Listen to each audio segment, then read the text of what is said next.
కడపలో మైనర్ బాలికపై ప్రేమోన్మాది ఘటన దారుణమైనదని రాష్ట్ర అధ్యక్షులు ముస్లిం Dudekula political JAC YCP state minority cell అధికారి ప్రతినిధి అన్నారు.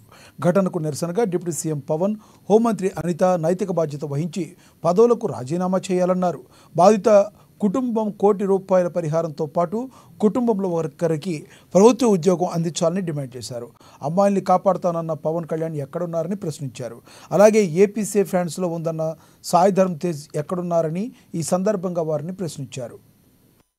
కడప జిల్లాలో ఉన్నటువంటి 16 సంవత్సరాల విద్యార్థిని పైన ఒక యువకుడు ఏదైతే అత్యాచారం చేసి ఆ తర్వాత హత్య చేసిన ఘటన చూస్తుంటే ఆంధ్రప్రదేశ్ లో శాంతి భద్రతలు ఉన్నాయా లేక ప్రభుత్వం వైఫల్యం చెందిందా ఏం మాట్లాడాలని కూడా తెలియనటువంటి పరిస్థితి కనిపిస్తుంది. ఎందుకంటే ప్రతి ఇంట్లో మహిళలు కానీ పిల్లలు కానీ ఇంటి నుంచి బయటికి పోయి తిరిగి వస్తారా అనే ప్రాణాలను అరచేతిలో పెట్టుకున్నటువంటి పరిస్థితుల్లో శాంతి భద్రతలు వైఫల్యం చెందాయనే మాట చెప్పాలన్నా కూడా భయంగా ఉంది. ఈ రోజు నిజంగా చెప్పాలంటే గతంలో ప్రతిపక్షంలో ఉన్నటువంటి పవన్ కళ్యాణ్ ఏం మాట్లాడాడు? 30,000 మంది మహిళలు అక్రమ రవాణా జరిగింది, వారి శాంతి భద్రతలు పూర్తిగా వైఫల్యం చెందాయి, వారందరినీ కూడా కాపాడాల్సినటువంటి బాధ్యత ఉందని పవన్ కళ్యాణ్ చెప్పినటువంటి వ్యక్తి ఈ రోజు ఆంధ్రప్రదేశ్ లో మహిళల పైన పిల్లల పైన హత్యలు జరుగుతున్నా గానీ ఎందుకు ప్రశ్నించట్లా?